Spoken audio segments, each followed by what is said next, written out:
रुक्मिणी खुद को पूरी तरह सुशांत के सामने खोल देती है। नमस्ते दोस्तों, स्वागत है आपका हमारी नई हिंदी कहानी यौन प्यास की आग में। यह कहानी है रुक्मिणी और सुशांत की, जो अपने दिल और देह की प्यास से जूझते हुए प्यार की एक नई राह तलाशते हैं। हर पार्ट में आपको मिलेगा रोमांच, भावना, संघर्ष और समाज के दबावों का सामना। अगर आप ऐसी रोमांटिक और इमोशनल कहानी पसंद करते हैं तो हमारे चैनल को सब्सक्राइब करें और बेल आइकन दबाएं ताकि आप हमारी हर नई कहानी से जुड़े रहें।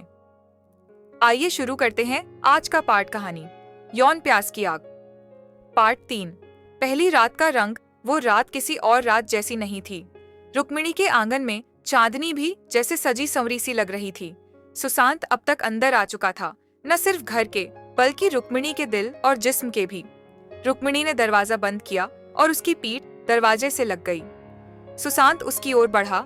उसकी सांसों की गर्माहट अब दूरी नहीं चाहती थी। क्या तुम सच में चाहती हो ये सब? सुशांत ने उसके चेहरे को देखते हुए पूछा। रुक्मिणी ने कोई जवाब नहीं दिया, बस उसकी शर्ट की कॉलर पकड़कर उसे अपने करीब खींच लिया। वो मौन उत्तर उसकी बरसों से दबी प्यास का इजहार था। सुशांत ने धीरे धीरे उसका पल्लू सरकाया, उसकी गर्दन पर होंठ रखे और रुक्मिणी की पूरी देह सिहर उठी। बरसों से सूनी पड़ी देह को पहली बार वो स्पर्श मिला जिसकी उसे तलब थी। चारपाई पर बैठते ही रुक्मिणी ने खुद को सुशांत के हवाले कर दिया। अब कोई संकोच नहीं था, कोई रोक नहीं थी, सिर्फ तृप्ति की चाह थी। साड़ी के एक एक तह जैसे उसकी अधूरी कहानियों को खोल रहे थे।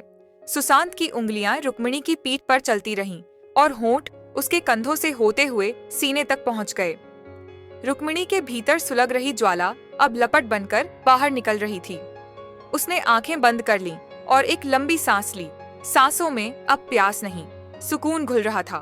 सुशांत ने रुक्मिणी को ऐसे छुआ जैसे वो कोई अधूरी कविता हो जिसे पूरा किया जाना हो। हर स्पर्श, हर आलिंगन में वो अपने अस्तित्व को महसूस कर रही थी। रात की चुप्पी अब सिसकियों और धीमी आवाजों में बदल चुकी थी। दीवारों ने शायद पहली बार रुक्मिणी की आहों को सुना था। कई बार वो रुक्मिणी के होठों पर अपनी प्यास रखता और हर बार रुक्मिणी उसकी बाहों में खुद को और गहरा डुबो देती। उस रात रुक्मिणी सिर्फ सुशांत की बाहों में नहीं बल्कि खुद की अधूरी तृष्णा में समा गई थी। अब वो अकेली नहीं थी, न शरीर से न मन से। सुबह की किरणें उनके ऊपर पड़ीं तो रुक्मिणी की आंखों में एक चमक थी, एक औरत की जो अब अधूरी नहीं रही।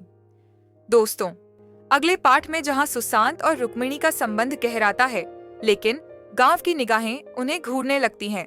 आपको जानने के लिए चैनल को सब्सक्राइब, लाइक, कमेंट, शेयर जरूर कर देना ताकि अगले पार्ट में क्या होने वाला है आपको जल्दी जानकारी मिलेगा।